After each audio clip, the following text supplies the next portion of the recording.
안녕하세요, 구독자 여러분. 오늘도 랄라의 사연 드라마를 찾아주셔서 감사합니다. 오늘도 역시 재미난 사연을 준비해 봤는데요. 그럼 바로 시작하겠습니다. 안녕하세요. 모두 무탈한 삶을 살고 계신가요? 혹시 지금의 삶에 만족하지 못하고 우울증에 빠지시진 않으셨나요? 안녕하세요. 전 이른이 조금 넘은 여자입니다. 앞서 삶에 대해 말씀드린 건 제가 아주 큰 사건을 겪었기 때문인데요. 랄라의 여러 사연자들이 겪었던 일도 물론 너무 안타깝고 화가 나지만 전 세상을 떠들썩한 사건으로 작게 뉴스까지 나왔던 주인공이랍니다. 영화보다 더 영화 같고 믿을 수 없는 제 이야기를 들으시면 많이들 놀라실 거예요. 그럼 제 이야기를 꼭 들어주세요. 제가 남편을 처음 만난 건 50년 전이었습니다. 시골에서 축산업을 하던 남편은 마을 돈을 다 끌어모을 만큼 능력 있는 사람이었죠. 그의 성실함과 능력에 반한 전 3개월의 짧은 연애를 하고 결혼을 했답니다. 남편은 결혼 후에도 쉼없이 일에만 매진했고 전 편하게 그 일을 내조하며 지냈죠. 그런데 저희 부부에게 아이가 생기지 않았습니다. 그 당시 아이를 낳지 못한다는 건 손가락질을 당할 만큼 큰 잘못이었기 때문에 시부모님의 비난과 욕을 매일같이 들어야 했어요. 남편은 항상 제 편이었기 때문에 무자식의 상팔자라며 둘이 살아도 좋다고 했답니다. 하지만 강산이 한 번 바뀌자 하늘도 제가 가여웠는지 아이를 선물해 주셨어요. 게다가 남아 선호 사상이 심하던 시대라서 아들을 낳아 그동안 받았던 비난을 그만 듣게 되었답니다. 결혼한 지 10년 만에 얻은 아들인 만큼 애지중지 키웠어요. 아들 녀석은 시댁 식구들은 물론 마을 사람들 모두에게 사랑을 듬뿍 받고 자랐습니다. 그런데 그게 문제였어요. 모든 사람들이 아들에게 오냐오냐 해서 좀 버릇이 없었어요. 밥상에 먹고 싶은 반찬이 없으면 숟가락을 집어 던지기도 했고 시부모님께 냄새가 난다고 코를 막는 못된 행동들을 자주 했답니다. 그럴 때마다 아들을 혼내는 건 저 하나뿐이었어요. 귀하게 얻은 집안의 손자였으니 아무도 따끔하게 아들을 혼내는 사람 하나 없었답니다.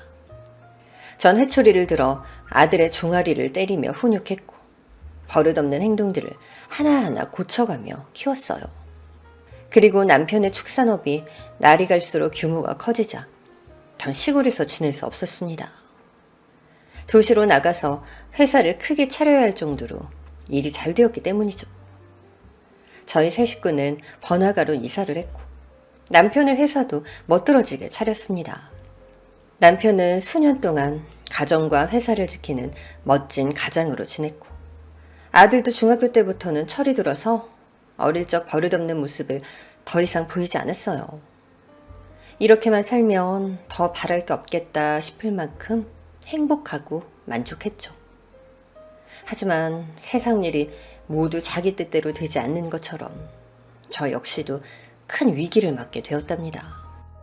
전 남편이 성실하고 근면한 사람으로만 알고 있었는데 전혀 다른 생활을 하고 있었어요. 그이는 매일같이 야근하고 밤새서 들어오는 날이 많았는데 알고 보니 그 시간에 도박을 하고 있던 거예요.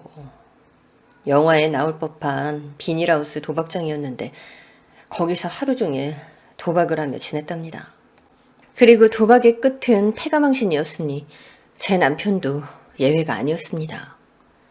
회사 담보로 수억 원의 돈을 빌린 것도 모자라 집을 담보로 돈을 빌려 비닐하우스에서 도박으로 모두 허공에 날려버렸죠. 아무것도 몰랐던 전 하루아침에 거지 신세가 되어서 길바닥에 나앉게 되었어요. 부랴부랴 주택집에서 새를 내놓은 지하방을 구해 세 식구가 들어가게 되었고 고등학생이었던 아들은 마음을 놓고 공부도 할 수 있는 공간이 없었답니다. 남편은 모든 걸 잃어서 매일 술로 하루를 보냈고 아들은 밖으로 나돌며 집에 거의 들어오지 않았죠. 누군가는 돈을 벌고 생계를 이어나가야 해서 술에 취해 제정신이 아닌 남편 대신 제가 사회로 뛰어들었답니다. 아무런 이력이 없던 제가 취직하는 건 쉽지 않았어요. 길을 돌아다니다 파출부, 공장 알선이라고 쓰여있는 인력사무소를 들어가 일자리를 마련하게 되었습니다. 전 돈을 더 많이 주는 곳을 소개해달라고 했고, 인력소장은 공장 야간 일이 수당도 붙고 하니 도전해보라고 권유했어요. 그래서 공장으로 취직해 시커먼 먼지와 악취를 맡아가며 일을 하게 되었답니다. 그렇게 번 돈으로 아들을 뒷바라지하며 생계를 이어갔어요. 하지만 남편은 시간이 지나도 술독에 빠진 채 옛날에 잘 나갔던 시절만 주저리 떠들기만 했고, 정신 차리고 일할 생각은 눈꽃만큼도 없어 보였습니다. 그래도 그동안 남편 덕에 잘 살았으니 제 할도리를 해야겠다는 생각에 그 일을 나무라지 않았고, 마음을 다잡을 때까지 기다리기로 했답니다. 한편 아들 녀석은 집안 꼴이 말이 아닌데도 공부를 곧잘 해서 수능시험 점수를 높게 받았고 명문대에 들어가게 되었어요. 준호야, 정말 잘했어. 수고 많았다. 이런 상황에서 수능시험 치른 것도 신기한데 명문대까지 합격하다니 네가 자랑스러워. 에이씨, 합격하면 뭐예요. 어차피 대학 등록금도 없는데. 우리 집 완전히 망해서 저 대학에 보내줄 수나 있어요? 아들은 늘 퉁명스럽게 말했지만 뭐라 하지 못했어요. 이전의 삶과는 너무 다른 인생을 살게 해서 너무 미안했기 때문이죠. 그럼 보내줄 수 있지. 엄마가 열심히 일하고 있잖아. 대학은 충분히 보내줄 수 있으니까 넌 아무 걱정 말고 대학 가서 공부나 열심히 해. 전 공장 일을 하며 아들을 위해 적금을 들어놓았답니다. 그리고 그 돈을 계획한 대로 쓰게 되었죠. 다행히 돈이 모자라지 않아서 아들의 입학금과 첫 학기 등록금을 내주었고, 다음 학기 등록금까지 충분했습니다. 그래서 내년 등록금을 마련하기 위해 또다시 적금을 들었고요. 아들은 기숙생활을 했기 때문에 방학이나 되어야 집에 들어왔어요. 그런데 햇빛 한 줄기 들어오지 않는 지하방에 술 취한 남편을 마주해야 하니 하루 이틀 머물다 돌아가고 말았답니다. 그러던 어느 주말이었습니다. 전 한 달에 이틀을 쉬었는데 그날은 집에 있었죠. 게다가 아들 녀석이 어떻게 제가 쉬는지 알고 찾아와서 집밥을 먹고 싶다고 하더군요. 우리 아들 엄마 밥이 그리워서 온 거야? 야, 엄마 감동인데. 자주는 못 해주지만 가끔씩 찾아와. 네, 그럴게요. 그러자 옆에 있던 남편이 술주정을 시작했습니다. 너 대학물 좀 먹었다고 예비 무시하냐? 내가 지금은 꼴이 이렇지만 한때 잘 나가는 사업가였어. 그 덕에 너도 잘 먹고 잘 살았다는 거 잊지 마라. 예비는 마음만 먹으면 얼마든지 일어설 수 있다고. 그러니까 평소에 잘하란 말이야. 네, 아버지, 알겠어요. 아들은 늘 들어왔단 말이라 아무렇지 않게 무뚝뚝하게 대답하고는 제가 차려준 밥을 싹싹 긁어 먹었습니다. 그리고 다시 기숙사로 돌아가겠다며 인사를 하고 돌아갔네요. 그런데 그날 밤 큰 사고가 일어났습니다. 저희 지하방에 큰 불이 나는 바람에 저와 남편은 회색 연기를 마시며 어렵게 빠져나왔어요. 다행히 저와 남편은 크게 다치지 않았습니다. 소방관들이 불을 제압하고 어디서 불이 시작되었는지 찾아보았는데 근처에 작은 라이터 기름통이 발견되었습니다. 누군가 일부러 화재를 낸 거죠. 전 그런 짓을 누가 했느냐고 언성을 높이며 빨리 범인을 잡아달라고 했답니다. 하지만 그때 당시 저희가 살던 골목길에는 CCTV가 없었고 목격자도 없어서 범인을 찾지 못했죠. 그런데 엎친 데 겹친 격으로 주인집 아저씨가 지하방을 불태웠으니 저희에게 보상을 하라고 하더군요. 고소장까지 써놨으니 빠져나갈 생각은 하지 말라면서 말이죠. 다행히 제가 들어놓은 보험이 있어서 보상을 할 수 있었고 돈으로 손해보는 일은 없었답니다.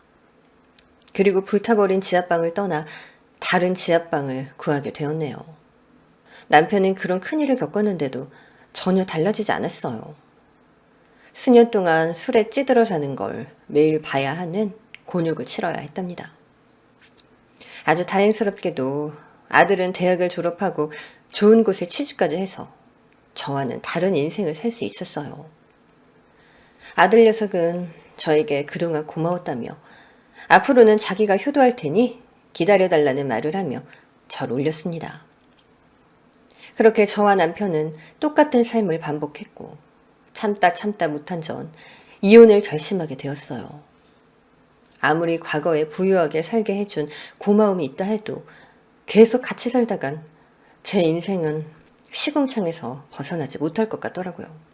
그이는 제가 알코올 중독 치료를 받아보자고 수백 번을 말해도 듣지 않았고 매일 똑같은 술주정으로 절 지치게 만들었습니다.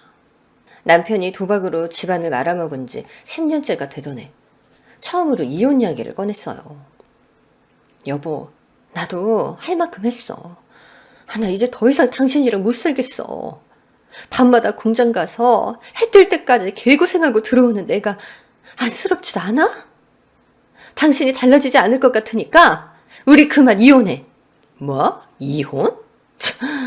내가 돈 벌어다 줄 땐 아주 좋아 죽더만. 이빨 빠진 호랑이 되었다고 바로 버리려고 하는 거야? 바로 버리다니 10년이야. 자그마치 10년이라고. 나도 할 만큼 했잖아. 그러니까 나 좀 놔줘. 당신이란 사람과 계속 살다간 나까지 미쳐버리겠다고. 그래, 당신 마음대로 해. 뭐 그깟 이혼하자고 하면 내가 뭐 겁이라도 먹을 줄 알았어? 그이는 사과 한마디 없이 계속 떵떵거리며 술주정을 했고 전 마음을 굳히고 이혼 서류를 작성했답니다. 그리고 이혼 서류를 남편에게 주려는데 아들 녀석이 갑자기 집에 여자를 데리고 왔습니다. 결혼할 여자라면서 소개를 하더라고요. 어머님, 아버님 안녕하세요. 준호하고 결혼할 이미경이라고 합니다. 저희는 대학 때부터 오랜 시간을 사귀어왔어요. 그런데 이제야 찾아뵙게 돼서 너무 죄송하네요. 아니야. 이렇게 찾아와준 것만으로도 너무 고마워. 그런데 준호는 대학생을 하면서 이런 예쁜 여자친구 사귄 걸 왜 비밀로 한 거야? 진작 알았더라면 더 좋았을 텐데. 그러자 아들이 무뚝뚝하게 대답했습니다. 어쩌다 보니까 그렇게 됐어요. 공부하기도 바쁘고 졸업하고는 일하느라 바빠서 타이밍을 못 잡았어요. 어쨌든 저 결혼할 거예요. 회사에서 대출 되니까 엄만 돈에 신경 쓰지 않으셔도 됩니다. 무슨 소리야. 이 엄마가 그동안 널 위해서 적금 들어놨어. 이런 날이 언젠가 올 줄 알고 말이야. 엄마가 많이는 못 도와주지만 받아줘. 그래야 엄마가 마음 편히 발 뻗고 자지 않겠어? 뭐 그럼 그렇게 하세요. 그리고 아버지, 결혼식에는 술 취해서 오시지 않으셨으면 해요. 부탁드릴게요. 이에 남편은 가만히 고개를 숙이고 있었습니다. 예비 며느리 앞에서 부끄러웠는지 축하한다는 말만 남기더라고요. 몇 달 뒤 아들 내외가 결혼식을 올리고 두 사람의 회사에 가까운 아파트를 장만했습니다. 물론 제가 좀 도와줘서 대출을 많이 하지 않고 마련하게 되었죠. 전 아들 인생에 문제가 없고 하니 남편에게 다시 이혼 이야기를 꺼냈답니다. 그이는 묵묵히 바라보다가 조금만 더 생각해보겠다고 발을 빼는 거예요. 왜 이혼 안 해주겠다는 건데? 지난번엔 분명히 이혼하겠다고 했잖아. 그게 말이야. 너무 늦었지만 내가 다시 일어설 기회를 주면 안 되겠어? 준호 장가가는 걸 보니까 정신이 번쩍 들더라고. 알코올 치료 받고 사회로 복귀할게. 그러니까 아니 됐어. 나 당신한테 질릴 대로 질렸어. 제발 내 인생에서 좀 나가줘. 부탁이야. 당신이 달라진다고 해도 이미 내 속은 갈기갈기 찢겼단 말이야.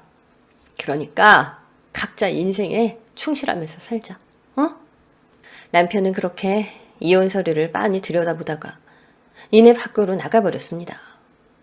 전 긴 한숨을 내쉬며 그이가 다시 돌아오면 꼭 이혼 서류에 도장을 받아내겠다고 다짐했어요.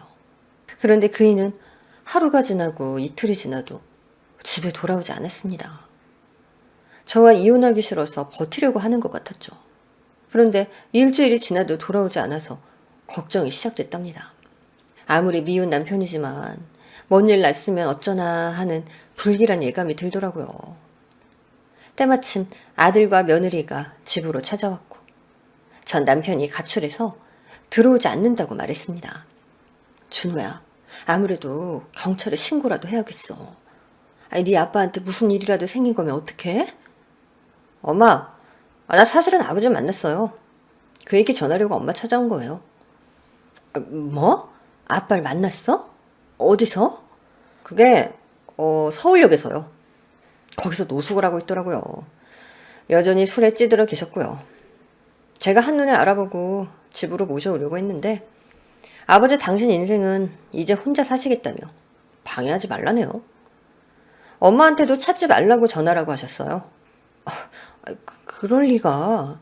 내가 얼마 전에 네 아빠한테 이혼하자고 버럭했는데 정신 차리고 살겠다고 했는데 네 아빠가 술에 미쳐있긴 하지만 거짓말할 사람은 아니잖니. 그런 결심을 한 양반이 노숙자가 돼서 살겠단 말을 했다고? 그리고 혼자 그렇게 살 거면 이혼 도장이라도 찍고 가야 하는 거 아니니? 안 되겠다. 네 아빠한테 찾아가서 내가 직접 들어야겠어. 거기가 어디니? 앞장서. 그러자 아들과 며느리는 진정을 하면서 흥분을 가라앉히고 밥이라도 먹고 가자고 하더군요. 전 며느리 앞에서 이게 무슨 망신인가 싶어서 미안하다고 연신 사과를 했고 금방 밥을 차리겠다고 했습니다. 어머님, 제가 초밥 사왔거든요. 따로 차리지 않으셔도 돼요. 제가 상 펼게요. 고맙다. 안 그래도 몸이 떨려서 밥하기 힘들 것 같았는데 어서 먹고 네 아빠 찾아가 보자. 전 살이 떨리는 와중에도 아들과 며느리가 권하는 바람에 초밥을 우걱우걱 씹어 먹었습니다. 맛있는지도 못 느끼고 억지로 배를 채웠죠. 그렇게 배를 채우자 피로가 몰려왔고 남편을 찾아가기는커녕 깊은 잠에 빠져들었습니다. 얼마나 잤는지 모를 만큼 길게 잔 기분이었어요. 눈을 뜨자 머리가 깨질 듯이 아파 아들을 불렀죠. 준호야, 서랍에 두통약 좀 줄래? 준호야. 하지만 대답을 하는 건 아들이 아닌 낯선 여자였습니다. 신참 아줌마가 아들 꿈을 꿨나 보네. 누군지 모를 목소리에 몸을 일으켜 세웠습니다. 그리고 머리가 가려워 긁으려고 오른손을 들었더니 왼손이 따라 올라가는 겁니다. 뭔가 해서 눈앞을 봤더니 글쎄 제 손목에 쇠고랑이 채워져 있는 거예요. 그리고 주변을 돌아봤더니 젊은 여자부터 늙은 여자들까지 수십 명이 저처럼 쇠고랑을 차고는 누워서 자고 있었습니다. 여기 어디예요? 제가 왜 여기서 쇠고랑을 차고 있는 거죠? 겁에 질린 목소리로 묻자 저보다 나이 많은 여자가 침착하게 대답하더군요. 여긴 신안의 어느 섬이에요. 염전이 있는 곳이지. 예? 염전이요? 저 집에서 잠이 들었는데 제가 왜 여기에 온 거예요? 이봐 아줌마, 당신 팔려온 거야. 여기 있는 사람들도 죄다 팔려온 거고. 팔려오다뇨? 누구한테 팔려왔다는 거예요? 난 사채업자한테 돈을 못 갚아서 끌려왔어. 뭐 당신도 비스무리 하겠지. 아니요, 전 빚 같은 거 없어요. 분명히 아들과 며느리랑 밥을 먹고 잠이 들었을 뿐이라고요. 그런데 잠에서 깨니까 여긴 거예요. 그럼 자식들이 팔았겠구먼. 여기 자네 같은 사람들 천지야. 제가 당황해하자 그 여자가 더 자세히 말해주었습니다. 제가 있는 곳은 신안의 한 섬이고 선착장 따위 없는 사람들이 오지 않는 곳이라고 설명했어요. 이에 전 시대가 어느 때인데 염전노예가 있냐며 물었더니 다들 제 말을 비웃었습니다. 그리고 내일 아침이 되면 다 이해가 될 거라면서 잠이나 더 자라고 말했답니다. 전 공포에 질린 채 뜬 눈으로 밤을 지새웠고 해가 뜨자 저와 여자들이 누워있는 곳이 헛간이라는 걸 알게 되었습니다. 이윽고 무섭게 생긴 남자 여럿이 들어와서 쇠고랑을 차례대로 풀었고 일렬로 줄을 세워서 어디론가 향했어요. 그리고 눈앞에 드넓은 염전이 펼쳐졌습니다. 자, 일할 시간이다.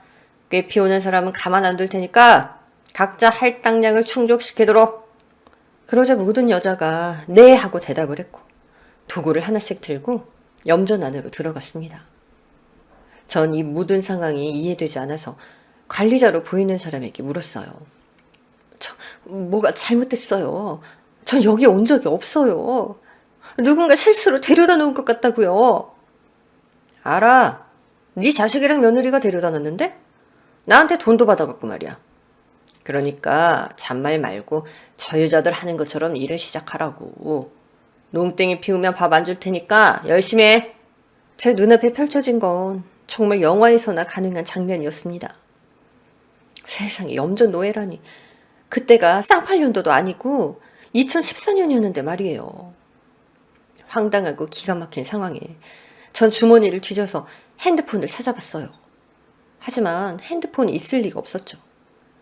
결국 무서운 남자들의 경고에 염전 안으로 들어가서 시키는 일을 하게 되었습니다. 얼떨결에 일하게 된 전 다른 여자에게 이게 다 무슨 짓이고 경찰에 신고해야 되는 게 아니냐고 똑같은 말을 물었어요. 그런데 아무도 제 물음에 대답하지 않았습니다. 그중 한 여자가 저에게 일러주더군요.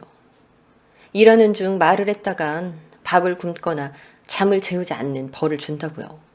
하지만 제정신이 아니었던 제가 말을 멈출 리가 없었고 계속해서 사람들에게 물었답니다. 그러자 무섭게 생긴 남자 하나가 다가와서 오늘 밤에 잠을 재우지 않겠다고 말했고 한마디만 더 하면 하루 종일 밥을 굶기겠다고 경고했습니다. 저야 밥이고 잠이고 다 필요 없으니 집으로 보내달라고 악을 쓰며 발악했어요. 결국 절 염전에서 끌어내 작은 헛간에 집어넣었고 쇠고랑을 채웠답니다. 그리고 경고한 대로 저에게 밥을 주지 않았고 밤에는 잠을 재우지 않고 서 있게 만들었어요. 하룻밤을 그렇게 보내고 지칠 대로 지친 전 그들이 시키는 대로 하기로 했답니다. 아직 실감은 나지 않았지만 배고픔과 잠을 충족시키려면 염전 안으로 들어가 일을 해야 한다는 걸 뼈저리게 느꼈죠. 팔다리에 힘이 들어가지 않았지만 어떻게든 버티려고 안간힘을 썼네요. 뙤약볕에서 물 한 잔 마시지 않고 일했더니 졸도하기 직전이었고 점심시간에 밥과 물을 먹고 나서야 정신을 차릴 수 있었답니다. 그렇게 며칠 동안 말을 아끼고 일만 하게 되었고 머릿속에 아들 내외가 떠올랐지만 지우려고 애를 썼어요. 자식들이 저지른 짓이 아니라고 믿고 싶었으니까요. 조금 적응이 되자 주변 사람들을 알아갔는데 절반 이상이 지적장애가 있는 사람들이었고 사채빚을 못 갚고 온 사람들과 자식들 손에 이끌려온 사람도 있었답니다. 전 어떻게든 이곳에서 탈출해야겠다는 생각을 했고 방법을 찾아보려고 눈동자를 이리저리 굴렸어요. 하지만 선착장도 없었고 사람이라곤 염전에서 일하는 인부이자 노예들이 전부였고 바다 위를 떠다니는 배 한 척이 보이지 않았답니다. 그렇게 몇 달 동안 그 생활이 계속되었고 밖으로 빠져나갈 계획은 점점 흐려졌어요. 다른 사람들처럼 자포자기하고 여기서 살아야겠다는 생각까지 도달하고 말았습니다. 그런데 이튿날 염전을 향해 걸어가는데 남자 인부 하나가 제 손등을 살짝 건드리는 거예요. 기운 빠진 전 힘겹게 고개를 들어 쳐다봤죠. 그 남자는 저를 보고 씩 하고 미소를 지었습니다. 그 순간 저도 모르게 악소리를 지를 뻔했어요. 놀랍게도 그 남자는 바로 실종된 제 남편이었습니다. 그이는 말을 할 수 없는 상황이어서 저에게 쪽지를 건넸답니다. 전 재빠르게 옷 속으로 숨기고 밤이 되어서야 쪽지를 읽게 되었어요. 쪽지엔 이렇게 쓰여 있었습니다. 여보, 내가 이 지옥에서 빼내줄게. 방법을 찾았어. 쪽지와 같이 준 클립을 잘 보관해둬. 그걸로 쇠고랑을 풀어야 할 테니까 말이야. 미리 연습 좀 해둬야 돼. 그리고 내가 신호를 주는 날에 쇠고랑을 풀고 헛간 창문으로 넘어와. 나머지는 내가 알아서 할 테니까 걱정하지 말고. 미안하고 사랑해 여보. 그이가 어떤 경로로 여길 들어왔냐 묻고 싶었지만 당장은 탈출하는 게 우선이었기 때문에 남편이 탈출 신호를 보내줄 때까지 클립으로 쇠고랑을 푸는 연습을 했답니다. 며칠 동안은 쇠고랑이 열리지 않아서 고생을 했는데 클립이 저의 살고 싶다는 희망을 알았는지 쇠고랑을 찰칵하고 열어주었네요. 그리고 사흘 뒤 염전으로 이동하던 중 남편이 저에게 신호를 보냈습니다. 신호는 윙크였어요. 그이는 썩은 치아를 보이며 미소를 짓기까지 하며 오늘이 탈출하는 날이라는 걸 알렸답니다. 그날 밤 헛간에서 모두 잠이 들었을 때 클립으로 쇠고랑을 풀고 창문을 열어서 온몸을 던졌어요. 그러자 제 눈앞에 남편과 다른 인부가 서 있었습니다. 말씀 많이 들었어요. 김 씨가 말한 대로 미인이시네요. 그의 말에 대답하지 않고 바로 남편에게 물었습니다. 당신 어떻게 된 거야? 나도 당신도 왜 여기 있는 거야? 여보, 그 얘긴 나중에 하고 일단 조용히 따라와. 우리가 창고에서 나룻배를 발견했거든?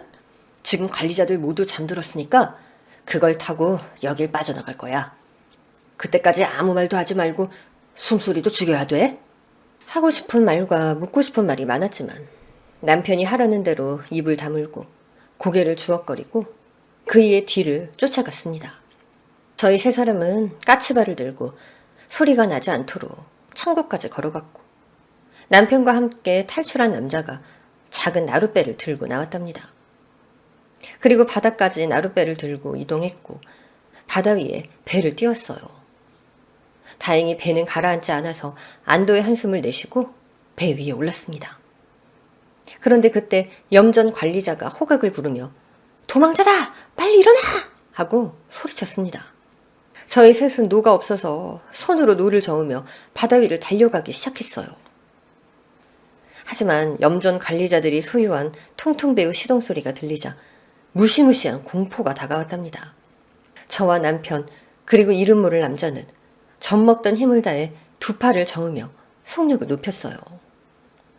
한참 동안 추격전을 이어갔는데 통통배와 나룻배의 거리는 좁혀졌고 조금만 더 있으면 잡히고 말 것 같았죠. 그런데 희망의 불빛이 저희 세 사람 눈앞에 비춰졌습니다. 해경이 나타난 거죠. 저희 세 사람은 양팔을 들어 올리고 크게 팔을 흔들었습니다. 살려주세요! 살려주세요! 그러자 저희를 따라오던 염전 통통배는 되돌아갔고 해경들은 저희를 큰 배 위로 올렸답니다. 알고 보니 해경들은 밤마다 의무적으로 순찰을 한다고 말했고 저희는 그 시간에 겹쳐서 발견되었다고 했어요. 그리고 남편이 해경들에게 염전 노예로 일했던 사실과 지금도 갇혀있는 사람들이 무수히 많다고 전했습니다. 그러자 해경 하나가 무전기로 높은 사람에게 무전을 했고 1시간 만에 무장한 수십 명의 해경들이 나타났어요. 그렇게 저와 남편이 있던 곳의 사람들은 모두 해경들의 손에 구출되었고 염전 관리자들은 모두 현행범으로 체포되었답니다. 그렇게 섬에서 탈출한 저희 부부와 많은 사람들은 모두 대학병원으로 옮겨져 몸에 이상이 있는지 검사를 받았고 링거를 맞으며 며칠 동안 입원하게 되었습니다. 그 와중에 텔레비전에서는 저희가 탈출한 섬에 대한 뉴스 속보가 연신 이어졌고 기자들은 하나같이 입을 모아 충격적인 사건이라고 말했어요. 또 경찰과 검찰이 합동해 조사에 나섰는데 염전 카르텔이라는 조직이 있는 것으로 드러났고 그들이 인권을 착취한 과정들이 낱낱이 밝혀졌습니다. 지적장애인들에게 큰 돈을 벌 수 있다고 유혹해 데리고 오는 브로커들이 존재하기도 했고 감당하지 못할 사치빚이나 도박빚을 진 사람들이 끌려왔다는 소식을 전했어요. 게다가 저희 부부처럼 영문도 모르고 자고 일어났더니 염전에 있던 사람들은 가족이나 이웃들이 수면제를 먹이고 브로커에게 돈을 받고 넘기는 끔찍한 소식까지 나왔답니다. 전 옆에 누워있는 남편에게 조심스레 물었습니다. 여보, 우리도 그럼 우리 아들이 그런 거야? 응, 맞아. 당신은 잠이 든 채 그곳에 버려졌지만 난 맨정신에 끌려오다시피 했어. 아들 놈하고 며느리가 짜고 그런 거야. 아까 경찰이 찾아와서 나한테 말했는데 아들하고 며느리는 이미 잡혔다고 하더라. 우리 아들이 왜? 도대체 왜 그런 거래? 뭐겠어, 돈이지. 이놈이 알고 보니까 주식인지 뭔지에 전 재산을 투자했다가 쫄딱 망한 모양이야.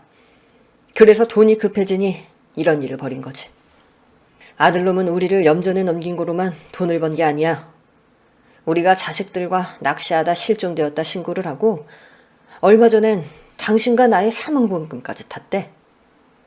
그 돈으로 해외로 이민을 준비하던 중이었는데 어제 잡혔다고 하더군. 그뿐만 아니라 우리가 예전에 살던 지하방에 불이 났던 거 기억나? 그것도 아들놈 짓이었대. 경찰이 계속 신문하니까 진실을 말했다나 봐. 전 믿기지가 않아서 아무런 말을 하지 못했어요.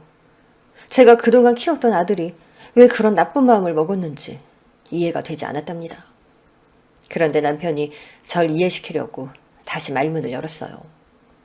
다 나 때문이지. 애비가 도박한다고 사업이고 집이고 다 말아먹고 술독에 빠져 인간답지도 못하게 살았으니 아들놈이 엇나간 거야. 죄가 있다면 다 내 탓이라고. 아니, 당신이 그렇게 망가졌어도 내가 준우 뒷바라지 다 해줬잖아. 대학교 등록금도 결혼 자금도 남들이 해준 만큼 해줬단 말이야. 당신이 망가져서 준우가 그런 못된 마음을 가졌다는 건 말이 안 돼. 이튿날 병원에서 퇴원한 저희 부부는 경찰서로 가서 피해자 진술을 하게 되었고 염전에 대한 이야기를 주구장창 알렸답니다. 그리고 아들 내외가 아직 구치소로 이감하기 전이라며 유치장에서 데려와서 저희 앞에 앉혔어요. 남편은 긴 한숨을 내쉴 뿐 아무 말도 하지 않았고 제가 먼저 아들에게 물었습니다. 준호야, 너 왜 그랬니? 엄마 아빠한테 왜 그런 짓을 한 거야? 나도 몰라요. 그냥 어쩌다 보니까 그렇게 된 거예요. 돈이 그렇게 필요했어? 그래서 지하방에 불을 내고 염전에 내다버리고 낚시하다 실종된 걸로 위장해서 사망보험금까지 타먹은 거야? 그러자 며느리가 고개를 들어올리며 날카로운 눈으로 절 째려보았습니다. 거참 말 더럽게 많네. 도박으로 재산 날리고 가진 거 쥐뿔도 없으면 몸으로라도 때워야 될 거 아니야. 그리고 염전에 내다버렸으면 그냥 쥐 죽은 듯이 살지. 왜 기어나와서 우리를 이 꼴로 만들어? 자식을 생각했으면 그냥 염전이 내 집이다 하고 살았어야 되는 거 아니야? 뭐야? 너 지금 그게 할 소리니? 이제 보니 네가 시작이었구나. 내 아들을 홀려서 범죄를 저지른 거야. 내 말 맞지? 뭐래니? 이 아줌마, 모든 행동은 당신 아들이었어. 난 조언만 해줬을 뿐이라고. 이런 루트로도 돈을 벌 수 있다고 말이야. 그럼 뭐해? 당신들이 다 망쳐냈는데 이제 우리 인생은 끝장났다고. 부하가 치밀어 자리에서 일어나 며느리의 따귀를 세차게 날렸습니다. 그랬더니 아들 녀석이 절 노려보더군요. 지금 뭐한 짓이야? 이 사람이 뭘 잘못했다고 따귀를 날려? 모든 건 다 내가 했다고. 아이씨, 애미나 별 그지 같은 것들이 걸려가지고 내 인생이 이 모양이지. 당신들이 날 이렇게 만든 거야. 집사람도 아닌 바로 당신들이라고. 아들의 패륜적인 행동과 말에 너무 놀라서 팔다리가 떨렸어요. 요즘 말하는 가스라이팅에 걸린 건지 본성이 그런 건지 가늠조차 할 수 없었답니다. 그 순간 남편이 자리에서 벌떡 일어나 준호의 귓방맹이를 날려버렸습니다.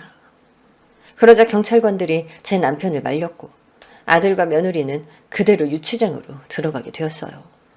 경찰서를 나와서 남편과 말없이 걷기만 했습니다. 지금까지 있었던 일이 꿈이길 바라는 마음을 가지고 말이죠.